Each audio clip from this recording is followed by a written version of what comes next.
मी आजारी आहे. आता आजारी माणसाला काय वाटतं, मला भेटायला यावं.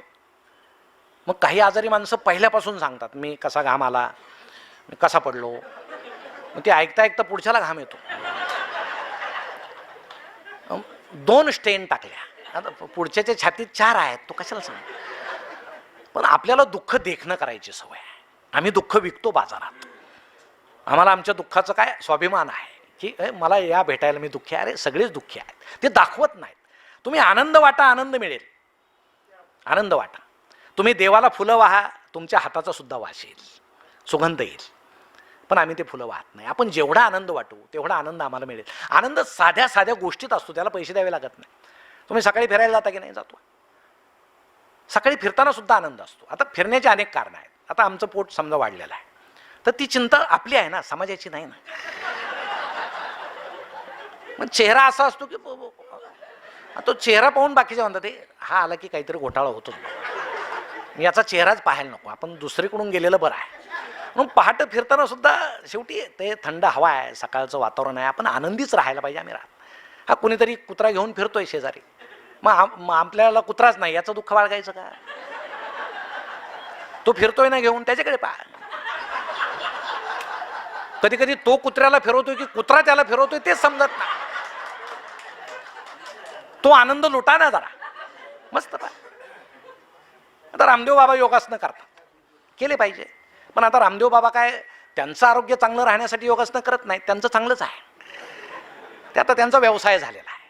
त्यांचे अनेक व्यवसाय आहेत. म्हणजे कपड्याला खिसा नसताना सुद्धा एवढा व्यवसाय असलेला माणूस जगामध्ये तेवढाच आहे. मग ते सगळे आपले सकाळी उठतात, असं करा असं करा, मग एक पाय गळ्यात घाला. आता आपली क्षमता असेल तर आपण करावं. त्यांनी गळ्यात घातलं की आपण घालायचं, तो निघत नाही.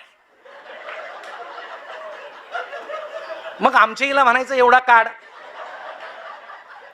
ते म्हणते काढ नाही दुसरा घाला, दिवसभर असेच बसा.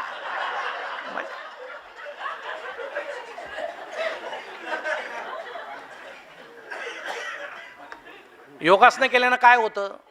एक जण म्हटलं आयुष्य वाढतं. मग वाढलेल्या आयुष्यात काय करायचं? तो म्हटलं योगासनं करायचे. प्रश्नच आहे, अवघडच आहे. मी फार कडक पथ्य पाळतो का? मला खूप जगायचं. खूप जगून काय करायचं? पथ्य पाळायचे. जगणं म्हणजे काय? जगणं म्हणजे तेवढंच नाही. मग आमची दृष्टी, मी तुम्हाला गंमत सांगतो.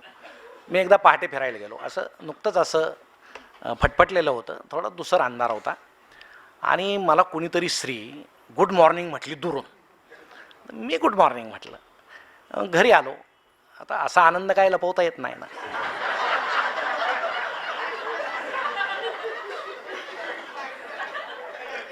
तर हिनं विचारलं, आता बायको लगेच ओळखते बरं का चेहऱ्यातलं, काहीतरी झालेलं दिसतंय, आनंदी दिसतंय. म्हटलं नाही तसं काय नाही. नाही सांगा म्हणे. नाही काय नाही म्हटलं, फिरायला गेलो होतो आणि कोणीतरी स्त्री मला गुड मॉर्निंग म्हटली. ती म्हटली मीच होते.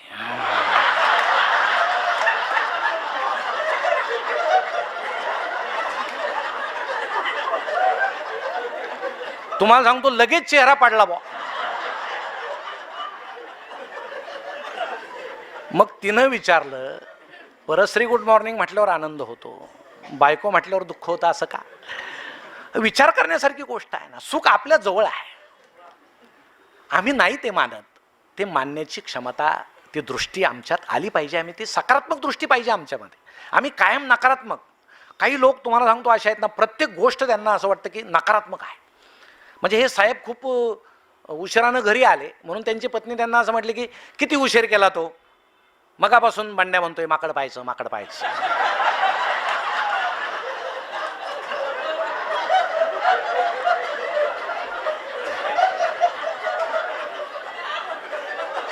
आता तो जर सकारात्मक दृष्टीचा असेल तर काय म्हणेल? थोडा उशीर झाला, तुझा आवर बंड्याचा आवर, आपण बागेत जाऊन माकड पाहू. सरळ गोष्ट आहे. पण जो नकारात्मक आहे तो काय म्हणेल? पोरासमोर मला माकड म्हणतेस. आता ते म्हणेल, म्हणायची काय गरज आहे?